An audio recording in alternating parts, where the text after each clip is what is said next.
ഈശോമിശിഹായ്ക്ക് സ്തുതിയായിരിക്കട്ടെ.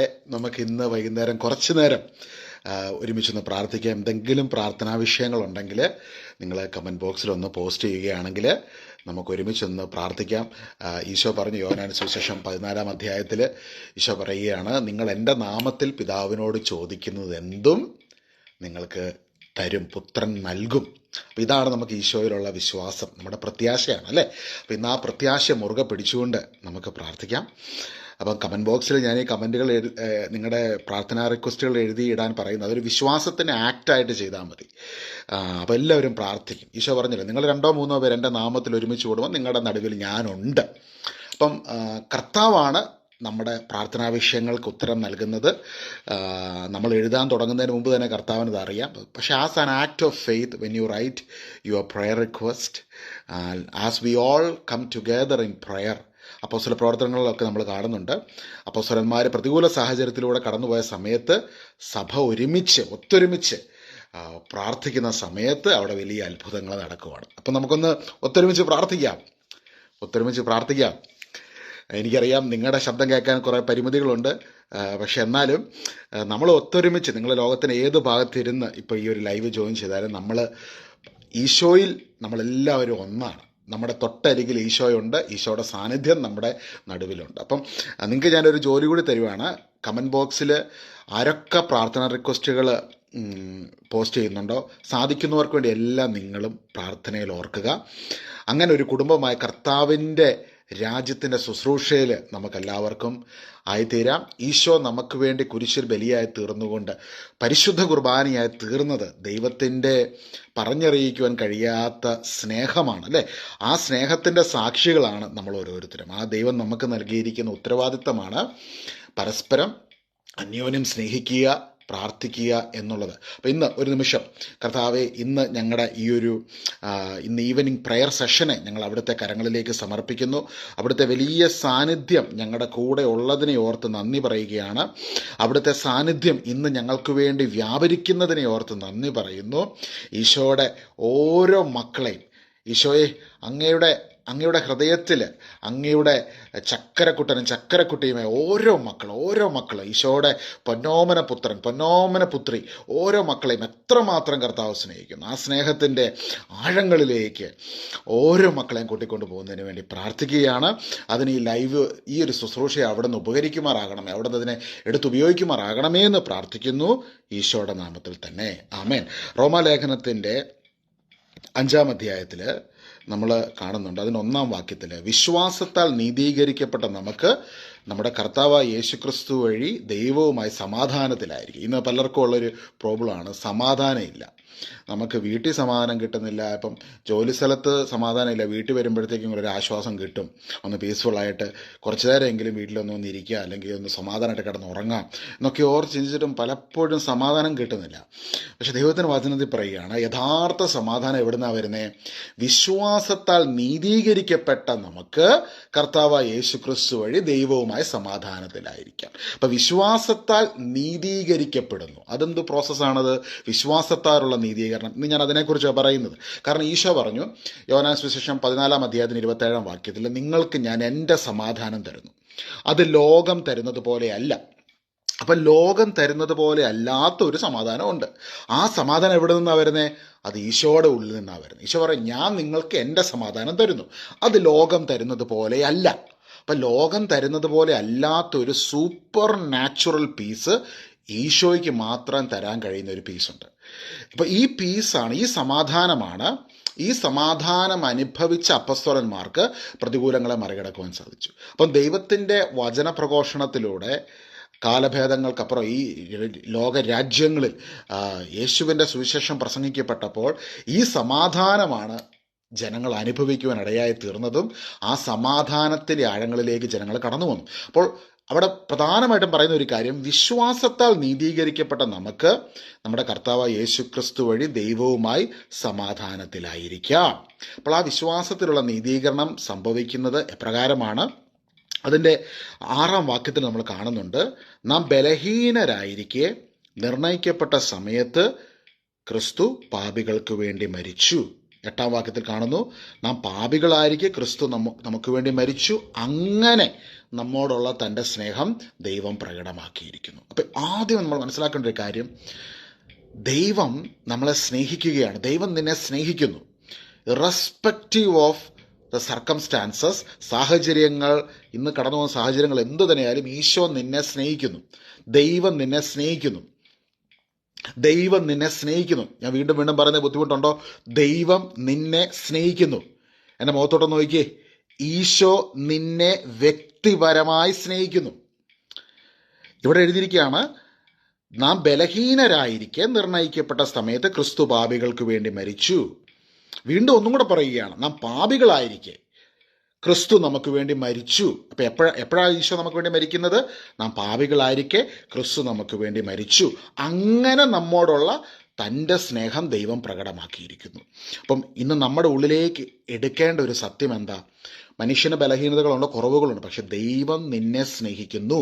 അപ്പം ആ ദൈവത്തിൻ്റെ സ്നേഹം ഒരു ആത്മാവിന് അനുഭവിക്കാൻ സാധിക്കുമ്പോഴാണ് ആത്മാവിന് സൗഖ്യം ലഭിക്കുന്നത്, ആത്മാവിന് ശാന്തത ഉണ്ടാകുന്നത്. ഹല്ലേലൂയ.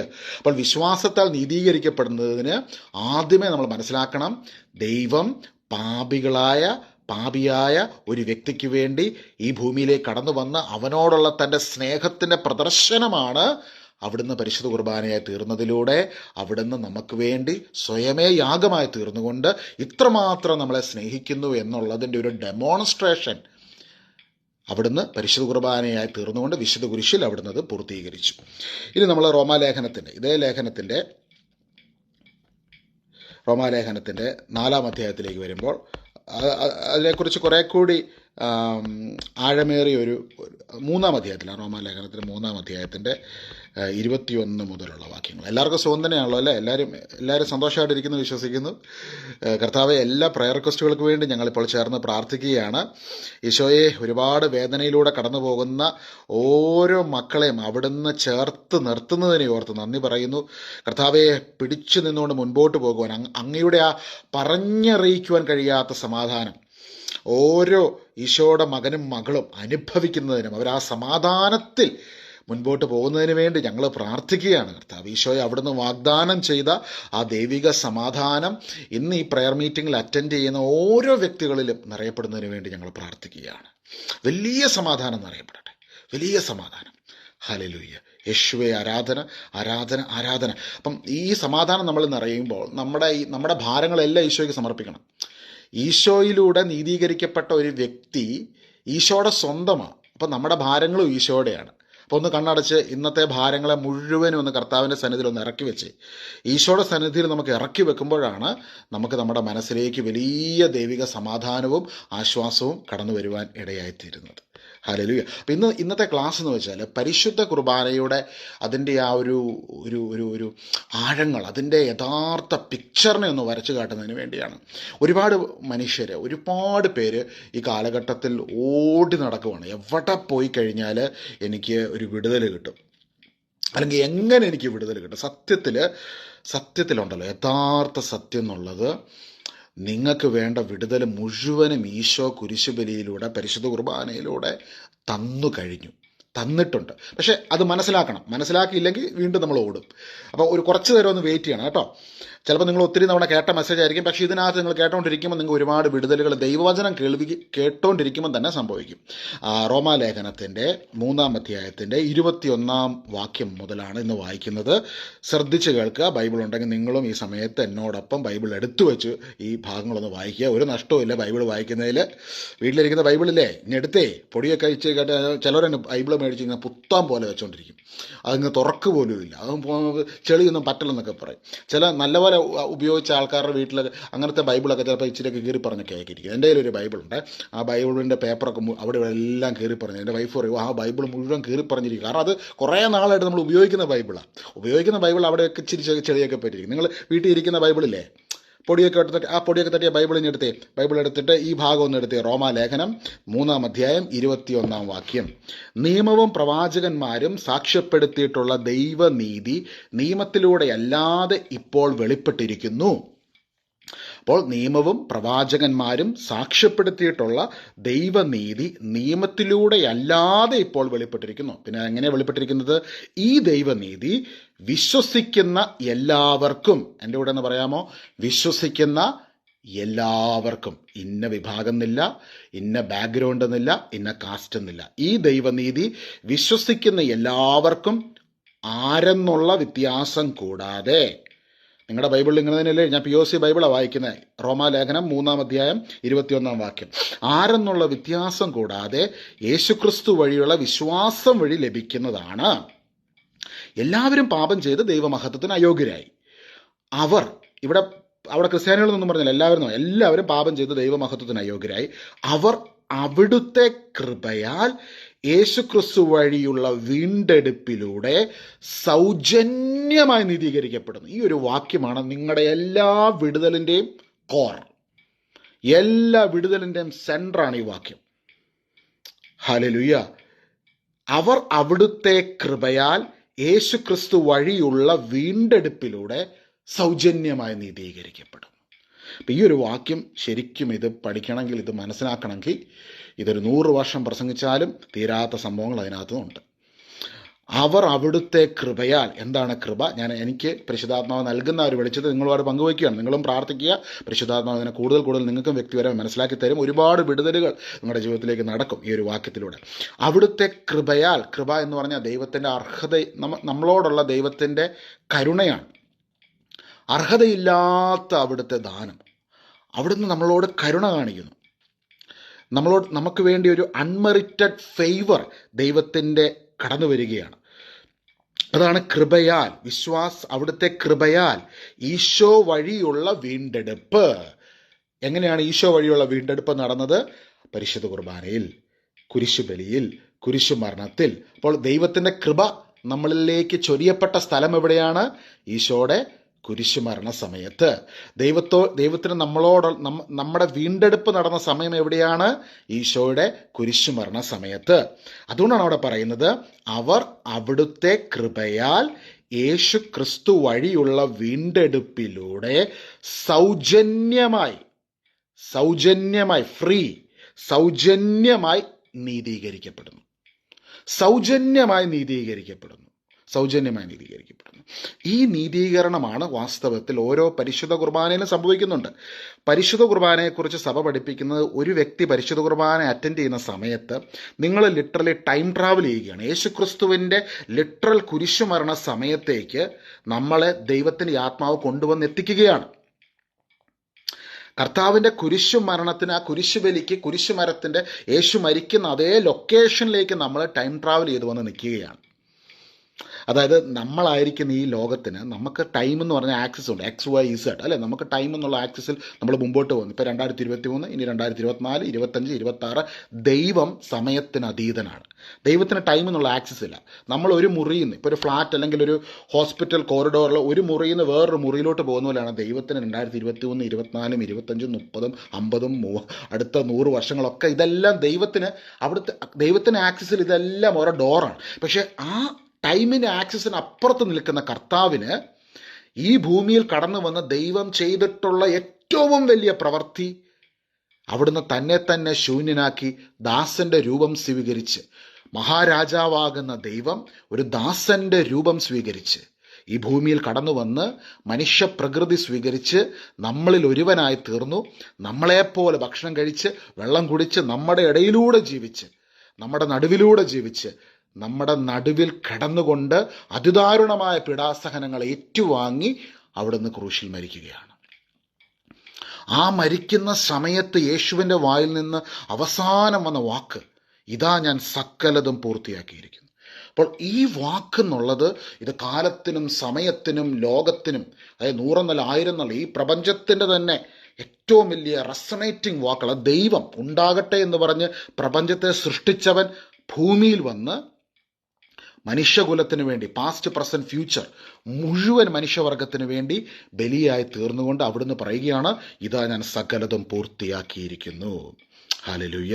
കാരണം ആ വാക്കുകൾക്ക് ഇത്രയും വെയിറ്റ് വരാനുള്ള കാരണം ആ സമയത്താണ് അവിടുത്തെ കൃപയാൽ അവിടുത്തെ കൃപ വെളിപ്പെട്ട സമയം, യേശു ക്രിസ്തു വഴിയുള്ള വീണ്ടെടുപ്പിലൂടെ വീണ്ടെടുപ്പ് നൽകപ്പെട്ട സമയം, സൗജന്യമായി നീതീകരിക്കപ്പെടുന്നു, സൗജന്യമായ നീതീകരണം നടക്കുന്ന സമയം.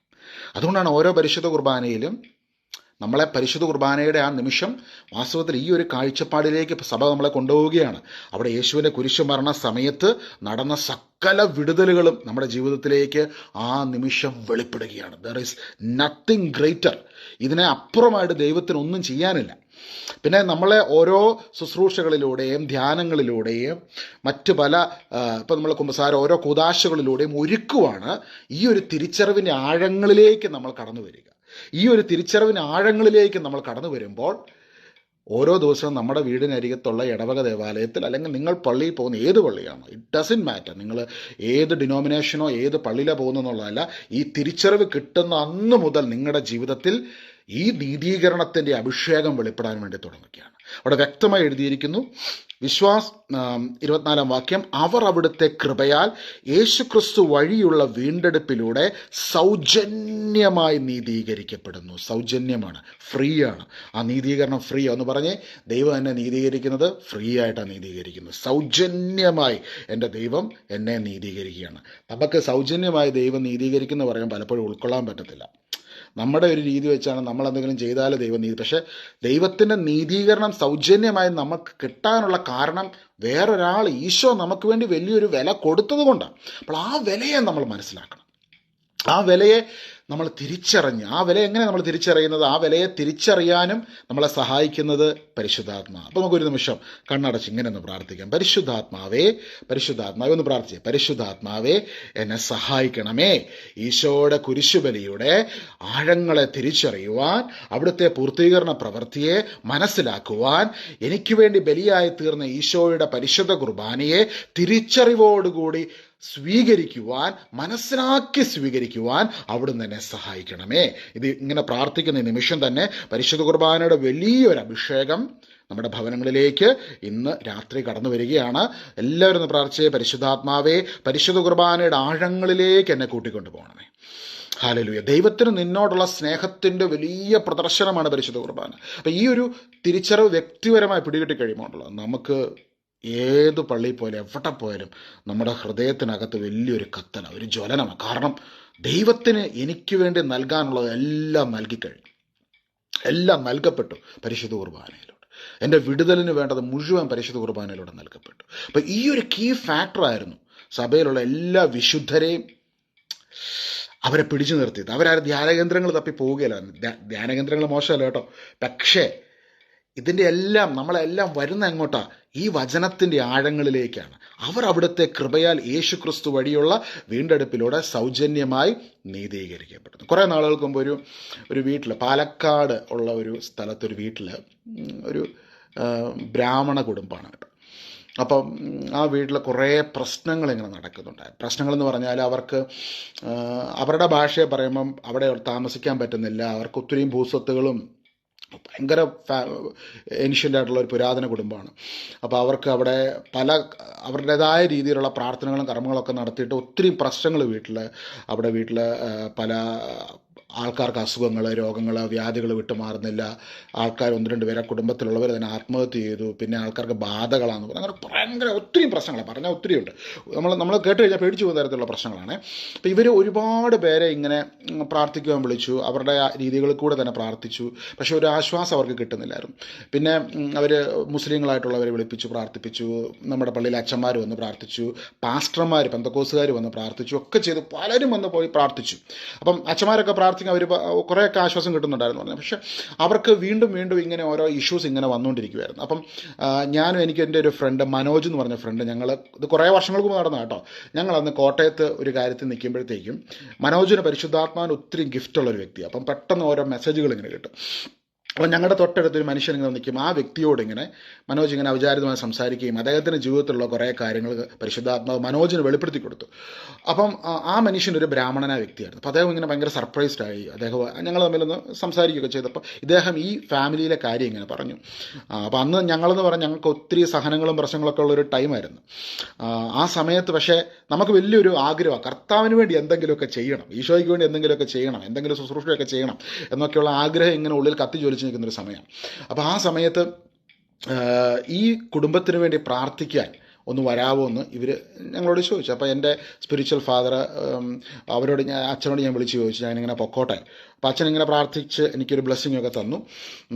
അപ്പം ഞാനും മനോജും കൂടി ഞങ്ങൾ ആ വീട്ടിൽ പ്രാർത്ഥിക്കാൻ വേണ്ടി പോയി. അപ്പം ഞങ്ങൾക്ക് അറിയാമല്ലോ എന്നാ പ്രാർത്ഥിക്കണം, ഏത് പ്രാർത്ഥന ചെല്ലണം, ഏത് വചനം ഉപയോഗിക്കണം, എങ്ങനെ പ്രാർത്ഥിച്ചു കഴിഞ്ഞാൽ അവിടെ വിടുതൽ നടക്കും, ഒന്നും നമുക്കറിയാമല്ലോ. പക്ഷേ പോകുന്ന വഴിക്ക് ഞങ്ങളുടെ മനസ്സിൽ ഈ ഒരു വചനമായിരുന്നു, യോഹന്നാൻ 14:27. ഈശോ പറഞ്ഞില്ല, ഞാൻ നിങ്ങൾക്ക് എൻ്റെ സമാധാനം തരുന്നു, അത് ലോകം തരുന്നത് പോലെയല്ല. ഞാൻ നിങ്ങൾക്ക് എൻ്റെ സമാധാനം തരുന്നു. അപ്പം ഞങ്ങൾ അന്ന് ആ വീട്ടിൽ പാലക്കാട് യാത്രയൊക്കെ ചെയ്ത് അവിടെ ചെന്ന് ഒരു ബസ് യാത്ര അവിടെ ഒരു സ്ഥലത്ത് ഇറങ്ങിയിട്ട് ഒരു ഓട്ടോ പിടിച്ച് ഞങ്ങൾ ആ വീട്ടിൽ ചെന്നു. അപ്പോൾ ആ വീട്ടിൽ ചെന്ന് കഴിഞ്ഞപ്പോഴത്തേക്കും അവർ വരാനൊക്കെ പറഞ്ഞു. അപ്പോൾ നമുക്കങ്ങ് കയറി ചെല്ലുമ്പോഴറിയാം വല്ലാത്ത വിഷമത്തിലാവുക. കാരണം അവർ ഒരുപാട് പേര് വന്ന് പ്രാർത്ഥിച്ചിട്ട് ഒരു വ്യത്യാസങ്ങളൊന്നുമില്ല. അപ്പം ഞാൻ അവിടെ ചെന്നപ്പം ഞങ്ങൾ രണ്ടുപേരും പ്രാർത്ഥിക്കാൻ അവിടെ തുടങ്ങുന്ന സമയത്ത് കർത്താവ് എന്താ പ്രാർത്ഥിക്കേണ്ടത്, ഞങ്ങൾക്കാണ് പ്രാർത്ഥിക്കാനും പറ്റുന്നില്ല. വല്ലാത്തൊരു ബുദ്ധിമുട്ട്. കർത്താവ് ഇവിടെ എന്ത് പ്രാർത്ഥിക്കാം. പ്രാർത്ഥിക്കാൻ തുടങ്ങുമ്പോഴൊക്കെ നമ്മൾ ഈ ഇംഗ്ലീഷ് സിനിമകളിലൊക്കെ കാണുന്ന പോലെ ഒച്ചയൊക്കെ കേൾക്കുക. അതായത് ഇങ്ങനെ ടും ടും എന്നൊക്കെ പറഞ്ഞ് ഇവർ പറഞ്ഞു ഇവിടെ ഇങ്ങനെ അസ്വസ്ഥതകളൊക്കെ ഉണ്ട്, പറഞ്ഞാൽ ആരും വിശ്വസിക്കത്തില്ല. നമ്മൾ ഈ കഥകിനിട്ടൊക്കെ എല്ലാവരും വന്ന് ഇടിക്കുന്ന പോലത്തെ ശബ്ദങ്ങൾ, ഈ അവരുടെ റൂഫിൻ്റെ അവിടെ നിന്ന് ശബ്ദം വരുന്നു. അപ്പം നമ്മൾ ദൈവം ഇതന്നെ വല്ല കടവാവൽ വന്ന് വല്ലയിടത്തും വന്ന് തട്ടുന്നതാണ്, ഇതെന്നെ ഇത്ര ശബ്ദം. അപ്പം ഇങ്ങനെയൊക്കെ ചിന്തിച്ചിരിക്കുമ്പോഴത്തേക്കും പെട്ടെന്ന് ഉള്ളിലിങ്ങനെ കർത്താവിൻ്റെ കുരിശുമരണത്തെക്കുറിച്ച് ഇങ്ങനെ പറയാൻ വേണ്ടി ഇങ്ങനെ ഉള്ളിലൊരു പ്രേരണ കിട്ടുവാണ്. അപ്പോൾ എവിടെ പറയണം, എന്ത് പറയണം ഒന്നും അറിയാൻ മേല. അന്ന് സത്യം പറഞ്ഞോടല്ല, ഞാൻ ബൈബിള് തുറക്കുന്നത് തന്നെ 1 കൊറിന്തോസ് 11 അധ്യായത്തിലേക്കാണ്. ബൈബിൾ തുറക്കുമ്പോൾ ചില സമയത്ത് നമ്മൾ ബൈബിൾ തുറക്കുമ്പോൾ കറക്റ്റ് വചനം കിട്ടും. അന്ന് ബൈബിൾ ആ വീട്ടിൽ വെച്ച് തുറന്നപ്പോൾ 1 കൊറിന്തോസ് 11 അധ്യായമാണ്. 11 അധ്യായത്തിൽ നമ്മൾ കാണുന്നത് എന്താ, ആ 11 അധ്യായം തുറന്നിട്ട് ഞാൻ വായിച്ചു. ആ വീടിന് ആ സ്ഥലത്ത് നിന്ന് ഇങ്ങനെ ഇത് വായിച്ചു. തുറന്നപ്പോഴേ കിട്ടിയ വചനം ഇതായിരുന്നു, കർത്താവിൽ നിന്ന് എനിക്ക് ലഭിച്ചതും ഞാൻ നിങ്ങളെ ഭരമേൽപ്പിച്ചതുമായ കാര്യം ഇതാണ്, കർത്താവ് യേശു താൻ ഒറ്റിക്കൊടുക്കപ്പെട്ട രാത്രിയിൽ അപ്പമെടുത്ത് കൃതജ്ഞത അർപ്പിച്ചതിന് ശേഷം അത് മുറിച്ചുകൊണ്ട് അരുളി ചെയ്തു, ഇത് നിങ്ങൾക്ക് വേണ്ടിയുള്ള എൻ്റെ ശരീരമാണ്, എൻ്റെ ഓർമ്മയ്ക്കായി നിങ്ങളിത് ചെയ്യുവിൻ. അപ്രകാരം തന്നെ അത്താഴത്തിന് ശേഷം പാനപാത്രം എടുത്ത് അരുളി ചെയ്തു, ഇത് എൻ്റെ രക്തത്തിലുള്ള പുതിയ ഉടമ്പടിയാണ്, നിങ്ങളിത് പാനം ചെയ്യുമ്പോഴെല്ലാം എൻ്റെ ഓർമ്മയ്ക്കായി ചെയ്യുവിൻ. നിങ്ങൾ ഈ അപ്പം ഭക്ഷിക്കുകയും ഈ പാത്രത്തിൽ നിന്ന് പാനം ചെയ്യുകയും ചെയ്യുമ്പോഴെല്ലാം കർത്താവിൻ്റെ മരണം അവൻ്റെ പ്രത്യാഗമനം വരെ പ്രഖ്യാപിക്കുകയാണ് ചെയ്യുന്നത്. അപ്പം ഇത്രയും വായിച്ചിട്ട് ഞങ്ങളൊന്ന് സ്തുതിച്ച് പ്രാർത്ഥിച്ചു. എന്നിട്ട് ഞാൻ സ്തുതിച്ചുകൊണ്ടിരിക്കുന്ന സമയത്ത് പെട്ടെന്ന് വാസ്തവത്തിൽ ആ വീട്ടിലാണ് ഞങ്ങൾ നിൽക്കുന്നതെങ്കിൽ ഞങ്ങൾ രണ്ടുപേരും ആത്മാവിൽ ഞങ്ങൾ ഈശോയുടെ കുരിശുമരണം, ആ കുരിശിൻ്റെ വഴി നടക്കുന്ന ആ ജെറുസലേമിലെ ആ വീഥികളിൽ നിൽക്കുന്ന ഒരു ഫീൽ, വല്ലാത്തൊരു ദർശനം അവിടെ വെച്ച് ഞങ്ങൾക്ക് കിട്ടി. അതായത് ഈശോ കുരിശും ചുമന്നുകൊണ്ട് ജെറുസലേമിലൂടെ പോകുന്ന ആ കാഴ്ചയെ ഞങ്ങൾ കാണുന്നത്. ഈ വീട്ടിൽ നിന്ന് പ്രാർത്ഥിക്കുന്ന ആ ഒരു ചിന്ത മാറി കുരിശിന്. അപ്പോൾ ഞങ്ങൾ രണ്ടുപേരും ഞങ്ങൾ പ്രാർത്ഥിക്കുന്ന സമയം ഞങ്ങൾ കണ്ടുകൊണ്ടിരിക്കുന്ന യേശു കുരിശു ചുമന്നുകൊണ്ട് പീഡാസഹനം ഏറ്റുവാങ്ങിക്കൊണ്ട് കുരിശുമരണത്തിനായിട്ട് അവിടുന്ന് കാൽവരി മലമുകളിലേക്ക് പോകുന്നു. അപ്പോൾ ഞങ്ങളിങ്ങനെ ആ കൂടെ യാത്ര ചെയ്ത് പ്രാർത്ഥിക്കുന്ന ഒരു അനുഭവം. അവസാനം കുരിശുവിലയിൽ കർത്താവ് കുരിശിൽ കടന്നുകൊണ്ട് ഇതാ ഞാൻ സകലതും പൂർത്തിയാക്കിയിരിക്കുന്നു എന്ന് പറയുന്നു. അതിങ്ങനെ ദർശനത്തിൽ കണ്ടോണ്ടങ്ങ് പ്രാർത്ഥിക്കുകയാണ്. ആ പ്രാർത്ഥിക്കുന്ന സമയത്ത് പറഞ്ഞറിയിക്കാൻ കഴിയാത്ത അഭിഷേകം ഞങ്ങൾക്ക് അനുഭവിക്കാൻ പറ്റി. ആ വീട്ടിലും ആ സമയത്ത് വന്നു നിറഞ്ഞു. ഞങ്ങളുടെ പ്രാർത്ഥന കൊണ്ടല്ല കേട്ടോ, വീണ്ടും എടുത്ത് പറയുന്നു, അവിടെ വലിയ പ്രാർത്ഥനയൊന്നും അല്ലായിരുന്നു ആ സംഭവം. അവിടെ കർത്താവിൻ്റെ കുരിശുമരണത്തിൻ്റെ ശക്തി അവിടെ വെളിപ്പെട്ടു. ഞാൻ പറയുന്നതിന് ഇതിൻ്റെ ഒരു സീക്രട്ട് നിങ്ങൾക്ക് മനസ്സിലാകുന്നുണ്ടോ? കർത്താവിൻ്റെ കുരിശുമരണത്തിൻ്റെ ശക്തി വെളിപ്പെടുമ്പോഴാണ്. നിങ്ങളുടെ പ്രാർത്ഥനയുടെ ലെങ്തോ അതിൻ്റെ ഒരു ഇൻറ്റൻസിറ്റി ഒന്നും അല്ല, തിരിച്ചറിവോടുകൂടി എനിക്ക് വേണ്ടി യേശു മരിച്ചു എന്നുള്ളതിൻ്റെ ആ ഒരു തിരിച്ചറിവിൽ, ആ ഒരു ആഴത്തിൽ നമ്മൾ പ്രാർത്ഥിക്കുമ്പോൾ ദൈവസ്നേഹം നമ്മളായിരിക്കുന്ന സ്ഥലത്ത് നിറയപ്പെടും. ദൈവസ്നേഹം വെളിപ്പെട്ട് കഴിഞ്ഞാൽ പിശാചിനോട് നിൽക്കാൻ പറ്റത്തില്ല. കാരണം ആ സ്നേഹത്തിൻ്റെ മുൻപിൽ അവൻ പരാജയപ്പെടും. ദൈവസ്നേഹത്തിൻ്റെ മുൻപിലാണ് എല്ലാ അടിമത്തങ്ങളും തകരുന്നത്, എല്ലാ പൈശാചിക ശക്തികളും തകർന്നടിയുന്നത് ദൈവസ്നേഹത്തിൻ്റെ മുൻപിൽ. ദൈവസ്നേഹം വ്യാപരിക്കുമ്പോൾ അവിടെ സമാധാനം കടന്നു വരികയാണ്. ഹല്ലേലൂയ. കാരണം മഹാരാജാവായ ദൈവം ഈ ഭൂമിയിൽ വന്ന് ബലിയായി തീർന്നത് സ്നേഹം ഒന്നുകൊണ്ട് മാത്രമല്ലേ, വേറെ എന്തെങ്കിലും കാരണമുണ്ടോ? ദൈവത്തിന് നമ്മളോടുള്ള സ്നേഹം ഒന്നുകൊണ്ട് മാത്രമല്ലേ. പഴയ നിയമത്തിൽ ഈ കൽപ്പനകളും ഉപകൽപ്പനകളും എല്ലാം ഉണ്ട്. ദൈവത്തിന് സ്വർഗത്തിലിരുന്ന് നന്മ ചെയ്യുന്ന ആൾക്കാരെ സ്വർഗത്തിലേക്കും തിന്മ ചെയ്യുന്നവരെ നരകത്തിലേക്കും തള്ളുന്ന ഒരു വിധികർത്താവ് ഇരുന്നാൽ പോരായിരുന്നോ? എന്തിനാ ഈശോ ഈ ഭൂമിയിലേക്ക് വന്നത്? നമ്മൾ ചിന്തിക്കണം. ദൈവത്തിന് നമ്മളോടുള്ള പറഞ്ഞറിയിക്കാൻ കഴിയാത്ത സ്നേഹം, പറഞ്ഞറിയിക്കാൻ കഴിയാത്ത സ്നേഹം, പറഞ്ഞറിയിക്കാൻ കഴിയാത്ത ആ സ്നേഹം നിമിത്തം അവിടുന്ന് നമുക്ക് വേണ്ടി ബലിയായി തീർന്നു. ആ ബലിയുടെ യോഗ്യതയാൽ നമ്മൾ സൗജന്യമായി നീതീകരിക്കപ്പെടുകയാണ്. അതുകൊണ്ടാണ് ഈ 1 കൊരിന്ത്യർ 11 അധ്യായത്തിൽ ഇത് പറഞ്ഞതിന് ശേഷം പിന്നീട് 13 അധ്യായത്തിലേക്ക് വരുമ്പോൾ പൗലോസ്ലീഹ പറയുകയാണ്, ഞാൻ മനുഷ്യരുടെയും ദൈവദൂതന്മാരുടെയും ഭാഷയിൽ സംസാരിച്ചാലും എനിക്ക് സ്നേഹമില്ലെങ്കിൽ ഞാൻ മുഴങ്ങുന്ന ചേങ്ങലയോ ചിലമ്പുന്ന കൈത്താളമോ ആണ്. അപ്പം ഗിഫ്റ്റ് അല്ല ഇതിനകത്തെ കാര്യം, ദൈവസ്നേഹം മനസ്സിലാക്കുക എന്നുള്ളതാണ്. ഹല്ലേലൂയ. എനിക്ക് പ്രവചനവരമുണ്ടായിരിക്കുകയും സകല രഹസ്യങ്ങളും ഞാൻ ഗ്രഹിക്കുകയും ചെയ്താലും സകല വിജ്ഞാനവും മലകളെ മാറ്റാൻ തക്ക വിശ്വാസവും എനിക്കുണ്ടായാൽ സ്നേഹമില്ലെങ്കിൽ ഞാൻ ഒന്നുമല്ല. ആ സ്നേഹമാണ് കർത്താവിൻ്റെ സ്നേഹം. കർത്താവിൻ്റെ സ്നേഹം സൗരങ്ങളെ ആ വീട്ടിൽ അന്ന് കർത്താവിൻ്റെ സ്നേഹം അവിടെ ഇറങ്ങി. അന്ന് ആ വീട്ടിലുള്ള എല്ലാവരും കരഞ്ഞു. ഞാനെപ്പോഴും ഓർക്കുക, അവരുടെ ഉള്ളിലേക്ക് ദൈവസ്നേഹം അങ്ങ് നിറഞ്ഞു. എല്ലാ മനുഷ്യരെയും ഈശോ അങ്ങ് സ്വതന്ത്രമാക്കി. ശുശ്രൂഷ കർത്താവ് ചെയ്തത്, ഞങ്ങളല്ലായിരുന്നു. ഞങ്ങൾ ആരുടെ ദേഹത്ത് തൊടാനോ പിടിക്കാനോ ഒന്നും പോയിട്ടില്ല. കർത്താവ് ഇറങ്ങി അവർക്ക് സൗഖ്യം കൊടുത്തു. അന്ന് മുതൽ ഇന്ന് വരെ അവരെല്ലാ ദിവസവും ഈ ഭാഗം എടുത്ത് വായിക്കും. 1 കൊരിന്ത്യർ 11 അധ്യായം. എല്ലാ ദിവസവും കിടക്കുന്നതിന് മുമ്പ് ആ വീട്ടിൽ ഈ പ്രാർത്ഥന നടക്കും. അവരുടെ വീട്ടിലെ ആൾക്കാർ ബന്ധുക്കളൊക്കെ വരുമ്പോഴും ഈ പ്രാർത്ഥനയും കുറച്ച് വചനങ്ങളൊക്കെ എന്ന് പറഞ്ഞു കൊടുത്ത് അവരെന്നും പ്രാർത്ഥിക്കുന്നുണ്ട്. എല്ലാ ദിവസവും അവിടെ സമാധാനമുണ്ട്, സ്വസ്ഥതയുണ്ടായി. കാരണം ഈശോ പറഞ്ഞു, ഞാൻ നിങ്ങൾക്ക് എൻ്റെ സമാധാനം തന്നിട്ട് പോകുന്നു, അത് ലോകം തരുന്നത് പോലെയല്ല. ഈ സമാധാനം നിനക്ക് ലഭിക്കുന്നതിന് വേണ്ടി ഈശോ ബലിയായി തീർന്നു. ഹല്ലേലൂയ. ഈശോയെ ആരാധന. ഈ സാധിക്കുമെങ്കിൽ 1 കൊരിന്ത്യർ 13 അധ്യായം 1 മുതൽ 13 വരെയുള്ള വാക്യങ്ങൾ നിങ്ങളൊന്ന് വായിക്കണേ. വായിക്കുമ്പം തന്നെ കർത്താവിൻ്റെ സ്നേഹത്തിൻ്റെ അഭിഷേകം നിങ്ങളുടെ ഭവനങ്ങളിൽ നിറയപ്പെടും. ഉറപ്പായിട്ടും നിറയപ്പെടും. അപ്പോൾ വീണ്ടും നമ്മൾ ഇന്ന് തുടക്കത്തിൽ ഷെയർ ചെയ്ത 13 അധ്യായത്തിൽ ഒരു വാക്യം കൂടെ വായിച്ചിട്ട് നമുക്ക് പ്രാർത്ഥിക്കാം. 13 അധ്യായത്തിൻ്റെ ലാസ്റ്റ് വാക്യം, 12 വാക്യം എന്താണെന്നറിയോ? വിശ്വാസം, പ്രത്യാശ, സ്നേഹം, ഇവ 3 നിലനിൽക്കുന്നു, എന്നാൽ സ്നേഹമാണ് സർവോത്കൃഷ്ടം. എൻ്റെ കൂടെ എന്ന് പറയാവോ? സ്നേഹമാണ് സർവോത്കൃഷ്ടം. ഏതാണ് സർവോത്കൃഷ്ടം? വിശ്വാസമാണോ? പ്രത്യാശയാണോ? ഇത് രണ്ടും നിലനിൽക്കുന്നു. വിശ്വാസം നിലനിൽക്കും, പ്രത്യാശ നിലനിൽക്കും, പക്ഷെ സ്നേഹമാണ് സർവോത്കൃഷ്ടം. അപ്പം ഏറ്റവും വലിയ സംഭവം ദൈവസ്നേഹമാണ്. ദൈവം നിന്നെ സ്നേഹിക്കുന്നു.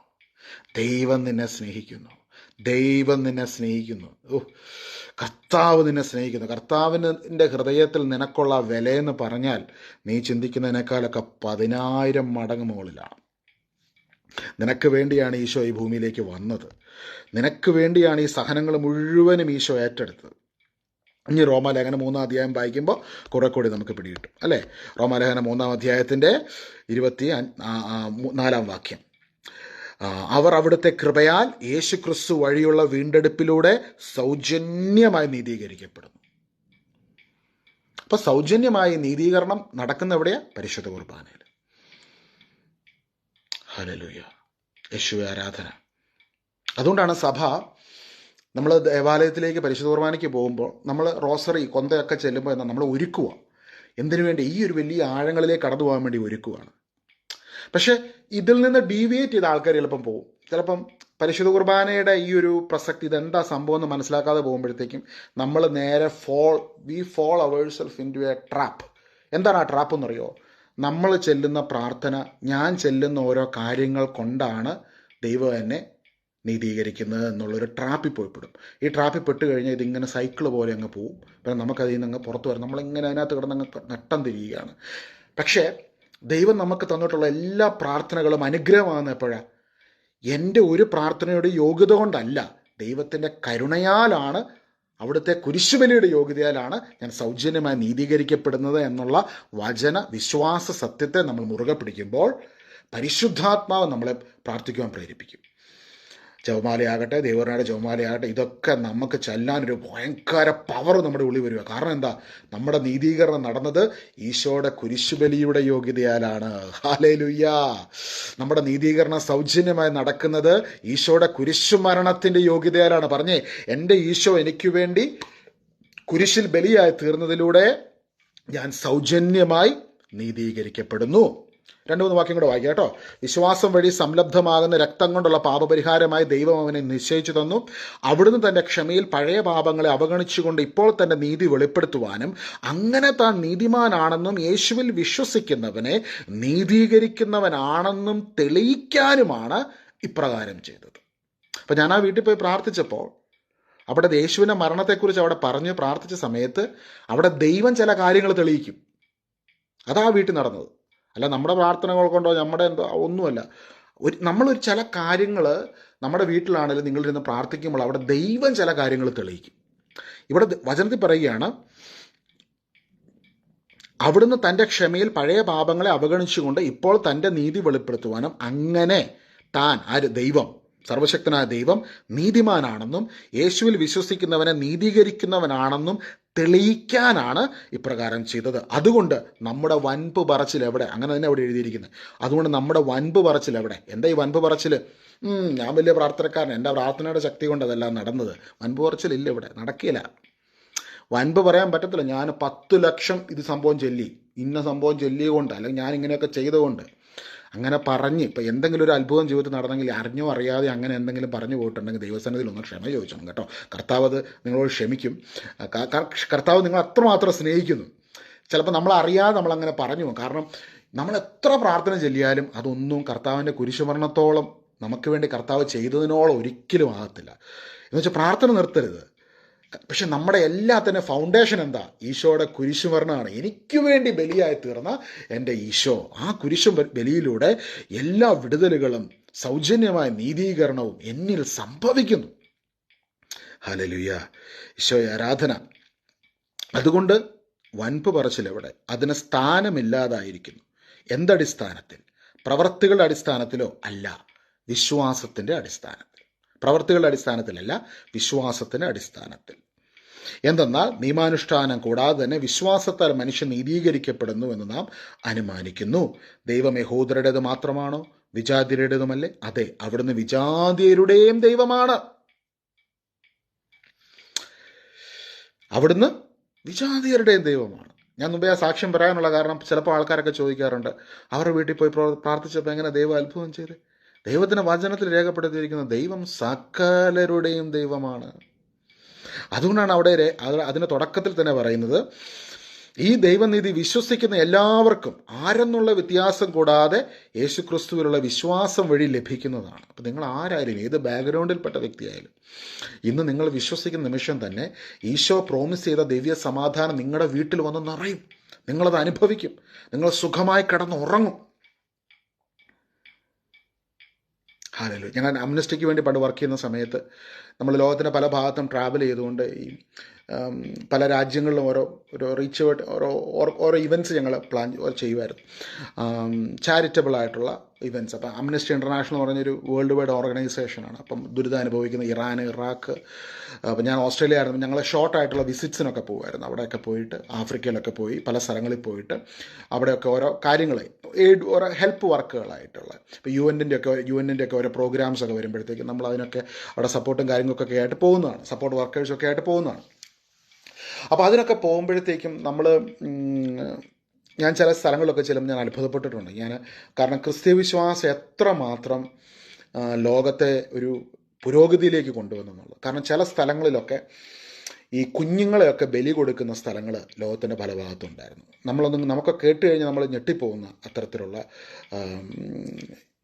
പ്രാകൃതമായിട്ടുള്ള വിശ്വാസധാരകളൊക്കെ ഉള്ള സ്ഥലങ്ങൾ ലോകത്തിൻ്റെ പല ഭാഗത്തും ഉണ്ടായിരുന്നു. അപ്പോൾ അങ്ങനെയുള്ള സ്ഥലങ്ങളിലൊക്കെ മിഷണറിമാർ പോയിട്ട് ഈശോയിലുള്ള വിശ്വാസത്തെ പ്രഘോഷിക്കുകയും, അതുമാത്രമല്ല മൃഗങ്ങളെ ബലി കൊടുക്കുക, മനുഷ്യരെ ബലി കൊടുക്കുക, കുഞ്ഞുങ്ങളെയൊക്കെ ഓരോ അവർ ജനിച്ച സമയങ്ങൾ അതൊക്കെ നോക്കിയിട്ട് അങ്ങനെയൊക്കെ പ്രാകൃതമായ വിശ്വാസങ്ങൾ നിലനിന്നിരുന്ന ലോകത്തിൻ്റെ പല ഭാഗത്തും മിഷണറിമാർ പോയിട്ട് ദൈവത്തിൻ്റെ വചനം മനുഷ്യരുമായിട്ട് പങ്കുവെച്ച് അങ്ങനെ അവർ പ്രാർത്ഥിക്കുവാനും ഈശോയിലുള്ള വിശ്വാസത്തിലൂടെ പരിശുദ്ധ കുർബാനയിലേക്ക് കടന്നു വന്നപ്പോൾ അവർക്കെല്ലാം പറഞ്ഞറിയിക്കാൻ കഴിയാത്തൊരു സമാധാനം കിട്ടി. അങ്ങനെയാണ് ആ രാജ്യങ്ങളൊക്കെ മാനസാന്തരപ്പെട്ടതും ഒരുപാട് പേര് ദൈവത്തിലേക്ക് വരുവാനിടയായി തീർന്നതും. അപ്പം ഇതിനകത്തൊരു വലിയ ശക്തിയുണ്ട്. പരിശുദ്ധ കുർബാനയ്ക്കകത്ത് ഭയങ്കര ഒരു പവറുണ്ട്, ഒരു ശക്തിയുണ്ട്. അത് പക്ഷേ പ്രഘോഷിക്കപ്പെടുകയും കൂടി വേണം. അതിൻ്റെ പവർ വെളിപ്പെടുന്ന എപ്പോഴാണ്? ഇത് പ്രഘോഷിക്കപ്പെടും. അപ്പം ഞാനിത് പറയുമ്പോൾ നിങ്ങൾക്കത് മനസ്സിലാവുകയാണ്. ഇതിപ്പം പറയുമ്പോഴാണ് ഇതിൻ്റെ ശക്തി വെളിപ്പെടുന്നത്. യേശുവിൻ്റെ സ്നേഹത്തെക്കുറിച്ചും യേശുവിൻ്റെ കരുണയെക്കുറിച്ചും യേശുവിൻ്റെ കുരിശിലെ പരിഹാര ബലിയെക്കുറിച്ചും പൂർത്തീകരണ പ്രവൃത്തിയെക്കുറിച്ചും കേൾക്കുകയും അറിയുകയും മനസ്സിലാക്കുകയും ചെയ്യുമ്പോൾ പരിശുദ്ധ കുർബാനയിൽ അതിൻ്റെ ശക്തി, അതിൻ്റെ പൂർണ്ണതയിൽ വെളിപ്പെടുകയാണ്. അപ്പം നമ്മുടെ ആത്മാവിൽ ആ പറഞ്ഞറിയിക്കാൻ കഴിയാത്ത സമാധാനം ഓരോ വ്യക്തികളും അനുഭവിക്കുക. അങ്ങനെ ഈ രാജ്യങ്ങളിലൊക്കെ ഈശോയിലേക്ക് വന്ന ആൾക്കാർ അവരുടെ കുടുംബങ്ങളുടെയൊക്കെ ടെസ്റ്റിമണി എന്നോട് ഞങ്ങൾ സംസാരിക്കുന്ന വഴിക്കൊക്കെ അവർ പറഞ്ഞിട്ടുണ്ട്. അവർ പറയുന്നത് ഇങ്ങനെയായിരുന്നു: കർത്താവിൽ ഞങ്ങൾക്ക് ഏറ്റവും ലഭിച്ചത് ഒരു കംപ്ലീറ്റ്നെസ് ആണ്, സമാധാനമാണ്, സ്വസ്ഥതയാണ്. ഞങ്ങൾക്ക് വേറെ ഒന്നും വേണ്ട. ഞങ്ങൾക്ക് വലിയൊരു സമാധാനം, പറഞ്ഞറിയിക്കാൻ കഴിയാത്തൊരു സമാധാനം, ഒരു സ്വസ്ഥത, ഒരു കംപ്ലീറ്റ്നെസ് അത് ഞങ്ങളുടെ ഉള്ളിൽ വന്നു. അതുകൊണ്ട് തന്നെ ഞങ്ങൾക്ക് വേറെ ഒന്നിലേക്കും പോകാൻ പിന്നെ ഞങ്ങളെ ആ സമാധാനം അനുവദിക്കുന്നില്ലായിരുന്നു. ഹല്ലേലൂയ. യേശുവെ ആരാധന. നമ്മുടെ നാട്ടിലും ലോകം മുഴുവനും ഇപ്പം എനിക്കറിയാവുന്ന ഒരുപാട് പേര് വാസ്തവത്തിൽ അവർക്ക് പരിശുദ്ധ കുർബാനയുടെ ആഴങ്ങൾ മനസ്സിലാകാത്തതുകൊണ്ടായിരിക്കും അവർ ഓടി നടക്കുകയാണ്, പല സ്ഥലങ്ങളിൽ ഓടി നടക്കുകയാണ്. പക്ഷേ പരിശുദ്ധ കുർബാനയുടെ ആഴങ്ങൾ മനസ്സിലാക്കി കഴിയുമ്പോഴത്തേക്കും നിങ്ങൾക്ക് മനസ്സിലാവും ഇതിനകത്താണ് എല്ലാ അനുഗ്രഹങ്ങളും ഒളിഞ്ഞിരിക്കുന്നത്. യേശുവിൻ്റെ കുരിശുമരണം. എന്താണ് പരിശുദ്ധ കുർബാന? യേശുവിൻ്റെ കുരിശുമരണം, യേശുവിൻ്റെ കുരിശിലെ ബലി. പരിശുദ്ധനായ കർത്താവ് ഈ ഭൂമിയിൽ കടന്നു വന്ന് ബലിയായി തീർന്നു, കുർബാനയായി തീർന്നു, സകലതും പൂർത്തീകരിച്ചുകൊണ്ട് when he said it is finished, tetelestai എന്ന വേർഡിൻ്റെ അർത്ഥം എന്താ? Everything is finished, it is finished. കർത്താവ് പരിശുദ്ധ കുർബാനയായി തീർന്നു. അതിലൂടെ നമ്മുടെ ജീവിതത്തിനും ഭക്തിക്കും ആവശ്യമായിട്ടുള്ളവയെല്ലാം ഒരു കംപ്ലീറ്റ്നെസ് ഈശോയിലൂടെ നമ്മളിലേക്ക് കടന്നു വരികയാണ്. അതുകൊണ്ടാണ് ഇവിടെ രേഖപ്പെടുത്തിയിരിക്കുന്നത്, ഈ ദൈവനീതി വിശ്വസിക്കുന്ന എല്ലാവർക്കും ആരെന്നുള്ള വ്യത്യാസം കൂടാതെ യേശുക്രിസ്തുവിലുള്ള വിശ്വാസം വഴി ലഭിക്കുന്നതാണ്. ഇനി റോമ 5-ാം ലേഖനത്തിൻ്റെ 1-ാം വാക്യം വായിക്കുമ്പോൾ കുറെ കൂടി മനസ്സിലാകും. ഞാൻ കുറച്ച് മുമ്പ് ഞാൻ ഷെയർ ചെയ്തതാണ്. നിങ്ങൾക്ക് ഫോളോ ചെയ്യാൻ പറ്റുന്നുണ്ടോ? ഞാനിങ്ങനെ പറഞ്ഞു പോകുമ്പോഴത്തേക്കും നിങ്ങൾക്ക് ഇടയ്ക്ക് വെച്ച് കട്ട് ഓഫ് ആയി പോകുന്നുണ്ടോ? എന്തൊക്കെ കട്ട് ഓഫ് ആയാലും ഒരു കാര്യം ഓർക്കുക, ദൈവം നിങ്ങളെ സ്നേഹിക്കും. കേരളത്തിൽ ഏറ്റവും കൂടുതൽ നമ്മുടെ നാട്ടിൽ നല്ല ലോകം മുഴുവൻ പ്രഘോഷിക്കപ്പെടേണ്ട ഒരു കാര്യമാണ്, ദൈവം നിന്നെ സ്നേഹിക്കുന്നു, ദൈവം നിന്നെ മനസ്സിലാക്കുന്നു, ദൈവം നിനക്ക് വേണ്ടി കുരിശിലെ ബലിയായി അവിടുന്ന് തീർന്നതിലൂടെ ദൈവത്തിൻ്റെ നീതീകരണം സൗജന്യമായി നിങ്ങൾ സംഭവിക്കുന്നു. ഇത് കേൾക്കുകയും വിശ്വസിക്കുകയും ചെയ്യുന്ന ഒരു വ്യക്തി പരിശുദ്ധ കുർബാനയിലൂടെ നീതീകരിക്കപ്പെടുന്നു. അവൻ്റെ ഉള്ളിൽ ദൈവിക സമാധാനം നിറയപ്പെടുന്നു, അവനൊരു കംപ്ലീറ്റ്നെസ് ഫീൽ ചെയ്യുന്നു. ഇതാണെന്ന് പറഞ്ഞതിൻ്റെ ഒരു core element. Okay, praise the Lord. ഈശോയെ ആരാധന. റോമ 5-ാം അധ്യായത്തിന് 1-ാം വാക്യം: വിശ്വാസത്താൽ നീതീകരിക്കപ്പെട്ട നമുക്ക് നമ്മുടെ കർത്താവായ യേശു ക്രിസ്തു വഴി ദൈവവുമായി സമാധാനത്തിൽ ആയിരിക്കാം. നമുക്ക് കൈവന്നിരിക്കുന്ന ഈ കൃപയിലേക്ക്, ഇത് കൃപയാ. കാരണം വിശ്വാസത്തെ നമുക്ക് നീതീകരിക്കപ്പെട്ടു. ഈ കൃപയെന്ന് പറഞ്ഞാൽ നമുക്ക് അർഹതയില്ല, ദൈവം ദാനമായിട്ട് നമുക്ക് തരുക. അർഹതയില്ലാത്ത നമുക്ക് ദൈവം ദാനമായിട്ട് നൽകിയിരിക്കുന്നതാണ് കൃപ. അപ്പം പരിശുദ്ധ കുർബാനയുടെ തരുന്നത് കൃപയാണ്, കൃപ. അപ്പം നമുക്ക് കൈവന്നിരിക്കുന്ന ഈ കൃപയിലേക്ക് യേശു മൂലം വിശ്വാസത്താൽ നമുക്ക് പ്രവേശനം ലഭിച്ചിരിക്കുന്നു. അപ്പം നമുക്ക് പ്രവേശനം കിട്ടി. ഹല്ലേലൂയ. അപ്പം ഒരു വലിയ എൻട്രി നമുക്ക് കിട്ടിയേക്കുവാണ്. ഈശോയുടെ കുരിശിലെ പരിഹാര ബലിയിലൂടെ വലിയൊരു എൻട്രി നമുക്ക് കിട്ടിയേക്കുവാണ്. ഈ എൻട്രിക്കകത്ത് കൂടെ വിശ്വാസത്താൽ ഇനി പുതിയൊരു ജീവിത ശൈലിയിലേക്ക് സ്വർഗം നമ്മളെ പ്രവേശിപ്പിച്ചിരിക്കുകയാണ്. അപ്പോൾ ഈ ജീവിതശൈലിയിൽ പരിശുദ്ധാത്മാവ് നമുക്ക് കൂടെയുണ്ട്. ദൈവം തന്നെയാകുന്ന പരിശുദ്ധാത്മാവ്, God the Holy Spirit is with us. God the Holy Spirit is accompanying with us. ഞാൻ നിങ്ങളോട് ഓടി നടക്കണ്ട എന്ന് പറയുന്നതിൻ്റെ കാരണം എന്നാണെന്നറിയോ? നിങ്ങൾക്ക് എവിടെ വേണേലും പ്രാർത്ഥനയ്ക്ക് പോകാം, എവിടെ വേണേലും ധ്യാനം കൂടാൻ പോകാം, ഒരു കുഴപ്പവുമില്ല. പക്ഷെ ആ ധ്യാനം കൂടാൻ പോകുമ്പോഴുള്ള നിങ്ങളുടെ ഇൻറ്റൻഷൻ എന്നായിരിക്കണം എന്നറിയോ? അവിടെ പോയിട്ടെന്തെങ്കിലും കിട്ടാമെന്നല്ല, ആ സ്ഥലത്തുള്ള എൻ്റെ സഹോദരങ്ങളോട് കൂടി ഒരുമിച്ച് പ്രാർത്ഥിക്കും. ഏത് പള്ളിയിൽ പോയാലും എവിടെ പോയാലും അവിടെയുള്ള സഹോദരങ്ങളോട് കൂടി എൻ്റെ ഈശോയുടെ ആത്മാവിൻ്റെ അഭിഷേകത്തിന് ആഴങ്ങളിലേക്ക് എനിക്ക് കടന്നു പോകുവാൻ അത് കാരണമായി തീരുമാനാകട്ടെ. അതായിരിക്കണം നമ്മുടെ ഹൃദയത്തിൻ്റെ വാഞ്ച, നമ്മുടെ ഹൃദയത്തിൻ്റെ ആഗ്രഹം, അതായിരിക്കണം നമ്മുടെ ഇൻറ്റൻഷൻ. കാരണം ദൈവത്തിൻ്റെ വചനം 2 കൊരിന്തോസ് 6-ാം അധ്യായത്തിൽ നമ്മൾ കഴിഞ്ഞ ദിവസം ഞാൻ ഷെയർ ചെയ്തൊരു വാക്യമായിരുന്നു. അതായത് 2 കൊരിന്തോസ് 6:16, നമ്മൾ ജീവിക്കുന്ന ദൈവത്തിന് ആലയമാണ്. എന്തെന്നാൽ ദൈവം അരുളി ചെയ്തിരിക്കുന്നു, ഞാൻ അവരിൽ വസിക്കുകയും അവരുടെ ഇടയിൽ വ്യാപരിക്കുകയും ചെയ്യും. ഹല്ലേലൂയ. അപ്പം ദൈവം നമ്മുടെ ഇടയിൽ വസിക്കുന്നു, വ്യാപരിക്കുന്നു. ദൈവം നമ്മുടെ ഇടയിൽ വസിക്കുന്നു, വ്യാപരിക്കുന്നു. അപ്പം ദൈവത്തിൻ്റെ ശക്തി നമ്മുടെ ഇടയിൽ വ്യാപരിക്കുമ്പോൾ എല്ലാ എതിർ ശക്തികളും നീങ്ങി മാറുകയാണ്. എല്ലാ അന്ധകാര അരൂപികളും നീങ്ങി മാറുകയാണ്. എല്ലാ അന്ധകാര അരൂപികളെ മുഴുവനും കുരിശുമരണ സമയത്ത് കർത്താവ് ഡിഫീറ്റ് ചെയ്തു. കർത്താവിൻ്റെ കുരിശുമരണ സമയം എന്നുള്ളത് വേൾഡ് ഹിസ്റ്ററിയുടെ തന്നെ എന്നല്ല, ഇനി ഫ്യൂച്ചർ ഒരു 10,000 വർഷം മുമ്പോട്ട് പോയാലും അതിൻ്റെ ഏറ്റവും സെൻറ്റർ, ഞാൻ തുടക്കത്തിൽ പറഞ്ഞല്ലോ, ദൈവം എന്നുള്ളത് സമയത്തിൻ്റെ ആക്സിസിനപ്പുറം നിൽക്കുന്ന ആളാണ്. നമുക്കാണ് സമയമുള്ളത്, XYZ 3 ഡയമെൻഷൻ. നമുക്ക് 2024, 25, 26, 28 എന്ന് പറഞ്ഞ് പോകും. സ്വർഗത്തിലെ ദൈവം സമയത്തിന് ആക്സിസിനപ്പുറം നിൽക്കുന്ന ആളാണ്. അതുകൊണ്ടാണ് FSS 1-ാം അധ്യായത്തിൽ പറയുന്നത് നമ്മളെ ലോകം സ്ഥാപിക്കുന്നതിന് മുമ്പ് തന്നെ തിരഞ്ഞെടുത്തെന്നാണ് അവിടെ എഴുതിയിരിക്കുന്നത്. പിന്നെ അതിൻ്റെ തൊട്ട് താഴെ പറയുന്നുണ്ട് സമയത്തിൻ്റെ പൂർണ്ണതയിൽ, അതായത് നമുക്കാണ് സമയത്തിൻ്റെ പൂർണ്ണത, എല്ലാത്തിനെയും അവിടുന്ന് ഒരുമിപ്പിക്കും. ദൈവം നിൽക്കുന്ന ആക്സിസ് എന്ന് പറഞ്ഞാൽ സമയത്തിന് വെളിയിലാണ്. അവിടെ കർത്താവ് ഈ ഭൂമിയിൽ വന്ന് കുരിശിൽ ബലിയായി തീർന്ന സമയം ഓൾ ദ പ്രിൻസിപ്പാലിറ്റീസ് എല്ലാത്തിനെയും അവിടെ ഡിഫീറ്റ് ചെയ്തു. Everything was finished on that cross. ഇതിൻ്റെ ആഴങ്ങൾ മനസ്സിലാകണമെങ്കിൽ നമുക്ക് 100 വർഷം പോരാ, 1000 വർഷം വരെ നമ്മൾ പ്രാർത്ഥിക്കുകയും പഠിക്കുകയും ചെയ്താലും അതിൻ്റെ ഡെപ്ത്നെസ് അവിടെ കിടക്കുകയാണ്. കാരണം നമ്മുടെ ബുദ്ധിക്ക് അണ്ടർസ്റ്റാൻഡ് ചെയ്യുന്നതിന് പറ്റുന്നതും അതിലുമൊക്കെ നമുക്ക് പറ്റത്തില്ല. കാരണം ദൈവം ചെയ്ത ഒരു കാര്യം, അത് ഭൂമിയെയും പ്രപഞ്ചത്തെ സൃഷ്ടിച്ച ദൈവം ചെയ്തൊരു കാര്യം അവിടുന്ന് പരിശുദ്ധ കുർബാനയായി തീർന്നത്. ആ സമയത്ത് all the principalities were defeated. അതുകൊണ്ടാണ് നമ്മൾ പരിശുദ്ധ കുർബാനയിൽ പിശാചിൻ്റെ സാത്താൻ്റെ കാര്യങ്ങളൊന്നും, ദുഷ്ടാരൂപിയിൽ ഞങ്ങളെ കാത്തു രക്ഷിക്കണമേ എന്ന് സ്വർഗസ്നേഹിതാവ് എന്ന പ്രാർത്ഥന ചെല്ലുന്ന സമയത്ത് മാത്രം പറയുന്നേ ഉള്ളൂ. ശ്രദ്ധിച്ചറിയാം, വേറെ എങ്ങുമില്ല. കാരണം church in its foundation know this truth of what had taken place on the cross of Calvary. പക്ഷെ സമയത്തിന് ആക്സിസിൽ നിൽക്കുന്ന നമുക്ക്, ഈ ഭൂമിയിലായിരിക്കും നമുക്ക് പല അസ്വസ്ഥതകളും വരുന്നുണ്ട് അല്ലേ. പക്ഷെ ആ അതിനെല്ലാം കർത്താവിൻ്റെ സഭയും അപ്പസ്തോലന്മാർ ആവശ്യപ്പെടുന്ന ഇത്രയേ ഉള്ളൂ, കർത്താവിൻ്റെ കുരിശിൻ ചോട്ടിലേക്ക് സമർപ്പിക്കുക. കാരണം അവിടെയാണ് നിന്റെ വിജയം നടന്നത്, അവിടെയാണ് നിനക്ക് വേണ്ടി ദൈവത്തിൻ്റെ സ്നേഹം പ്രദർശിപ്പിക്കപ്പെട്ടത്. ആ കുരിശുബലിയിലൂടെയാണ് നീ സൗജന്യമായി നീതീകരിക്കപ്പെടുന്നത്. ആ പരിശുദ്ധ കുർബാനയിലൂടെ നീ വീണ്ടെടുക്കപ്പെടുന്നു. ദൈവത്തിൻ്റെ രക്തത്തിലൂടെ നീ നീതീകരിക്കപ്പെടുന്നു. കൊളോസ്സോസ് ലേഖനത്തിന് 1-ാം അധ്യായം 20-ാം വാക്യം 20, 21, 22 പറയുന്നത് ഈശോയുടെ ഭൗതിക ശരീരത്തിൽ നമ്മളെ അനുരഞ്ജിപ്പിച്ചു എന്നാണ് പറയുന്നത്. അതായത് സ്വന്തം ശരീരത്തിൽ അതിതീവ്ര വേദനയിലൂടെ കർത്താവ് കടന്നു പോകുന്ന സമയത്ത് നമ്മൾ കാണണം, നിങ്ങളുടെ പേര് നിങ്ങൾ കണ്ണടച്ച് നിങ്ങളെ കാണണം. ഈശോയുടെ ശരീരത്തിൽ ഈശോ നിങ്ങളെ അനുരഞ്ജിപ്പിച്ചു, നിങ്ങളെ പിതാവിനോട് ചേർത്ത് വെച്ചു. അപ്പം ദൈവത്തിൻ്റെ ഹൃദയത്തിൽ അത്രമാത്രം വലിയ സ്ഥാനമാണ് നിങ്ങൾക്കുള്ളത്.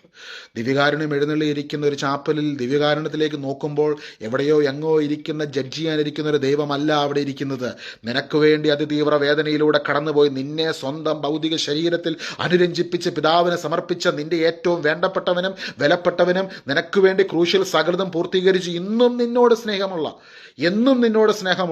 നിന്നെ അറിയുന്നതിനേക്കാൾ നിന്നെ അറിയുന്ന, മനസ്സിലാക്കുന്ന, സ്നേഹിക്കുന്ന, നിന്റെ പേര് ഉള്ളംകരങ്ങൾ രേഖപ്പെടുത്തിയിരിക്കുന്ന ഒരാൾ അവിടെ ഇരിക്കുന്നത്.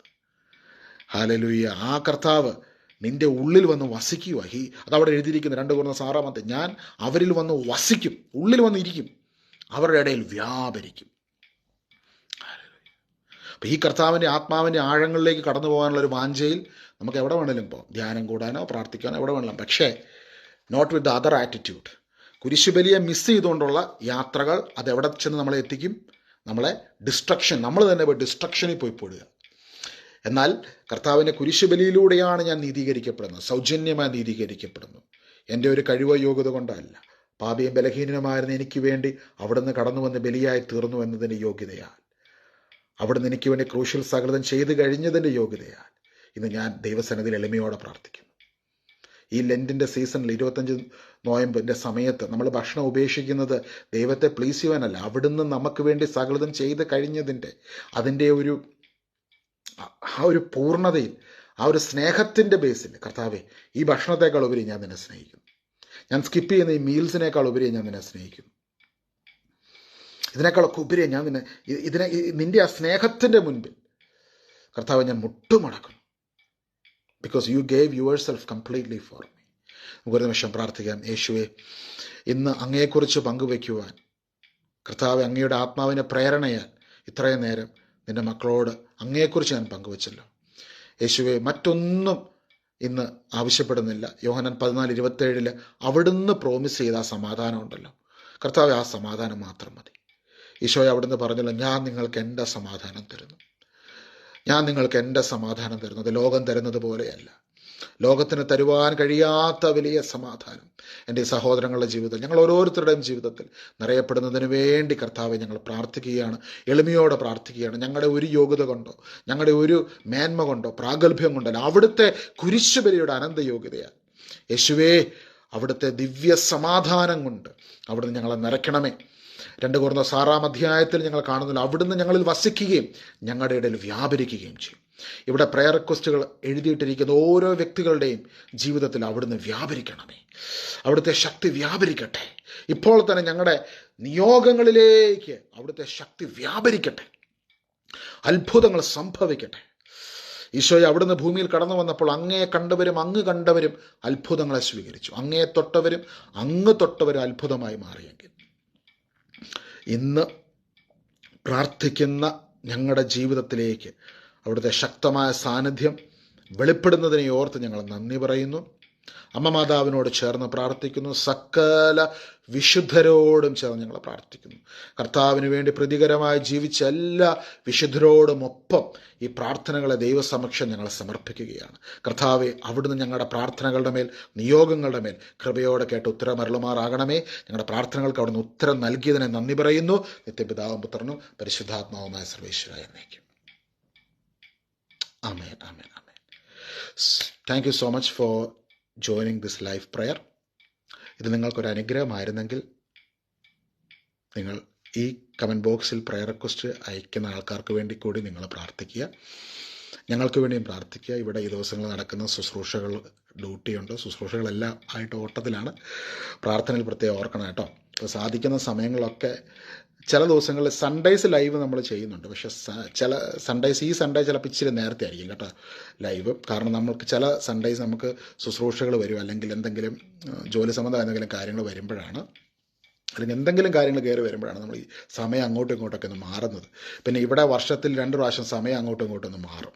ഇപ്പം 5:30 മണിക്ക്, നേരത്തെ ഒരു ഒക്ടോബർ അവസാനം വരെ 4.5 മണിക്കൂറത്തെ വ്യത്യാസമായിരുന്നു നാടുമായിട്ട്. ഇപ്പം 5.5 മണിക്കൂറത്തെ വ്യത്യാസമുണ്ട്. അപ്പം അങ്ങനത്തെ കുറച്ച് വ്യത്യാസങ്ങൾ വരുന്നതുകൊണ്ടാണ് ഈ സമയത്തിന് ഇച്ചിരി ലൈവിന്. പിന്നെ ഇടയ്ക്ക് ഞാൻ ലൈവ് വരുന്നത് പരിശുദ്ധാത്മാവ് ഇങ്ങനെ ഒരു പ്രേരണ തന്നിട്ട് ലൈവ് വരാറുണ്ട്. അപ്പം അങ്ങനെ ഒരു ലൈവായിരുന്നു ഇന്നത്തെ ലൈവ്. ദൈവം ഇങ്ങനെ ഒരു ലൈവ് കൊടുക്കണമെന്ന് ഈശോ ഉള്ളിൽ പറഞ്ഞു. കാരണം ആരൊക്കെയോ അല്ലാതെ അലയുന്നു, ഞാൻ അവർക്ക് വേണ്ടി ചെയ്തത് എന്താണെന്ന് മനസ്സിലാക്കാതെ അലയുന്നു. കർത്താവിൻ്റെ ഒരു ദുഃഖമാണ്. കാരണം കർത്താവ് ഇത്രയൊക്കെ ഒരു കാര്യം ചെയ്തിട്ട്, അത് ഇപ്പം നമ്മുടെ വീട്ടിൽ മക്കൾക്ക് വേണ്ടി രാവിലെ മുതൽ വൈകിട്ട് വരെ അധ്വാനിച്ചിട്ട് വീട്ടിൽ സാധനങ്ങളൊക്കെ ആയിട്ട് വന്ന് ഒരപ്പം വന്നു കഴിയുമ്പോഴത്തേക്കും അപ്പൻ എക്സ്പെക്റ്റ് ചെയ്യുന്ന ഒരു കാര്യം എന്ന് വെച്ച് കഴിഞ്ഞാൽ, ഒരു അപ്പൻ എന്താ എക്സ്പെക്റ്റ് ചെയ്യുന്നത്? വീട്ടിൽ വന്നു കഴിയുമ്പോൾ മക്കളെല്ലാവരും ഒന്ന് ഓടി വന്നൊന്ന് കെട്ടിപ്പിടിച്ചൊരു ഉമ്മ വരിക, എന്നാണ്ട് പപ്പാ ചാച്ചാ വിശേഷം, പപ്പാ വിശേഷം എന്നൊക്കെ ചോദിക്കുന്നല്ലേ കാരണന്മാർ ഇഷ്ടപ്പെടുന്നത്. അപ്പോൾ അതിന് പകരമായിട്ട് മക്കൾ അപ്പൻ എന്നാ ചെയ്തതെന്ന് പോലും അറിയാൻ മേലാതെ മക്കൾ രാത്രിയും പകലും ഇല്ലാതെ ഓടി നടക്കുവോ, അധ്വാനിക്കാൻ പോകും. അപ്പം അപ്പന് ഒരു ആശ്വാസം കിട്ടുന്ന അപ്പൻ മക്കൾക്ക് വേണ്ടി എന്താ ചെയ്തത് എന്നൊന്ന് മനസ്സിലാക്കണം ഒന്നാമതായിട്ട്. പിന്നെ അതുപോലെ തന്നെ കർത്താവ് ഒരിക്കലും പറഞ്ഞെന്ന കാര്യമാണ്, പല മക്കളും അപ്പൻ്റെ, ഇപ്പം നിങ്ങളുടെ മക്കൾ നിങ്ങളുടെ അടുത്തോട്ട് ലെഫ്റ്റ് റൈറ്റ് അടിച്ച് സല്യൂട്ട് ചെയ്യുന്ന രീതിയിൽ വന്ന് നിന്ന് കഴിഞ്ഞാൽ നിങ്ങൾക്ക് എന്നാ തോന്നുന്നത്? അപ്പനും മക്കളും എന്നുള്ളൊരു ഫ്രീഡം ഇല്ലേ? ആ ഫ്രീഡത്തിൽ കർത്താവിനോട് സംസാരിക്കുക, അപ്പനും മക്കളും. അപ്പം മക്കൾ വന്നിട്ട് അപ്പനദ്ദേഹത്ത് ചാടി കയറും, വർത്തമാനം പറയും. ഇപ്പം പ്രായം ചെന്ന മക്കളാണെങ്കിലും മാതാപിതാക്കളെ കാണുമ്പോൾ അവിടെ ഒരു ഫെലോഷിപ്പ് ഉണ്ട്, ഒരു സ്നേഹമുണ്ട് അല്ലേ? ചിലപ്പം ഒരു പ്രായം കഴിയുമ്പോഴത്തേക്കും സുഹൃത്തുക്കളെ പോലെയാണ്. ആ സ്നേഹമാണ്, ആ സ്നേഹബന്ധമാണ്. അപ്പോൾ ആ കർത്താവിന് ആ ഒരു ഫെലോഷിപ്പ്, ആ ഒരു സ്നേഹബന്ധം, ആ ഒരു പേഴ്സണൽ സ്പേസ് നമ്മൾ കൊടുക്കണം. അപ്പം ആ ഒരു പേഴ്സണൽ സ്പേസിൽ നമുക്ക് ഒരുപാട് അനുഗ്രഹങ്ങൾ കർത്താവ് പകർന്നു തരും. അപ്പം തൊട്ടടുത്തുള്ള ദിവികാരന ഷ്രൈനിൽ ചാപ്പലിൽ പോയി, അല്ലെങ്കിൽ നിങ്ങൾ എവിടെയാണോ നിങ്ങൾക്ക് ഒരു പേഴ്സണൽ സ്പേസ് ഉള്ളത്, ഇസ്രായേലിലൊക്കെ ഉള്ള ഒരുപാട് പേര് ജോയിൻ ചെയ്യുന്നുണ്ട്, അവിടെ ഒന്ന് പ്രാർത്ഥിക്കാനൊക്കെ ഒത്തിരി ലിമിറ്റേഷനാണ്. നിങ്ങളായിരിക്കുന്ന മുറിയിൽ കർത്താവിൻ്റെ സാന്നിധ്യം വരും. നിങ്ങൾ നിൽക്കുന്ന സ്ഥലത്ത് കർത്താവ് ഇറങ്ങി നിൽക്കും. കാരണം കർത്താവ് നിങ്ങളോടൊപ്പമുണ്ട്. ദൈവം നിങ്ങൾക്ക് അനുകൂലമായിട്ടുണ്ട്. അപ്പോൾ so keep us also in your prayers, ഹംബിളി requesting your prayers. ഇതിവിടെ എഴുതിയിരിക്കുന്ന എല്ലാ പ്രാർത്ഥനാ വിഷയങ്ങൾക്ക് വേണ്ടിയും പ്രത്യേകം പ്രാർത്ഥിക്കുന്നതായിരിക്കും കേട്ടോ. അപ്പം ഞാൻ എവിടെയെങ്കിലും പോകുന്ന വഴിക്കൊക്കെ ഞാൻ ഇതിനകത്ത് കമൻസ് നോക്കി പ്രാർത്ഥിച്ചുകൊണ്ടായിരിക്കും. ഞാൻ റിപ്ലൈ അയക്കുന്നുണ്ടോ ഇല്ലയോ നിങ്ങൾ നോക്കല്. എല്ലാ വിഷയങ്ങൾക്കും വേണ്ടി പ്രാർത്ഥിക്കുന്നുണ്ട്. ചിലപ്പോൾ അത് പ്രിൻ്റ് എടുത്തിട്ട് ദിവ്യകാരുണ്യ സന്നിധിയിൽ വെച്ച് പ്രാർത്ഥിക്കുന്നുണ്ട്. So God will definitely intervene in your situations. You can trust our prayers and also keep us also in your prayers. നമുക്ക് പരസ്പരം പ്രാർത്ഥിക്കാം. Have A blessed evening. കർത്താവിൻ്റെ കൃപയും സമാധാനവും നിങ്ങളെ പൊതിഞ്ഞു പിടിക്കുമാറാകട്ടെ, ഇപ്പോഴും എപ്പോഴും എന്നേക്കും. ആമേൻ.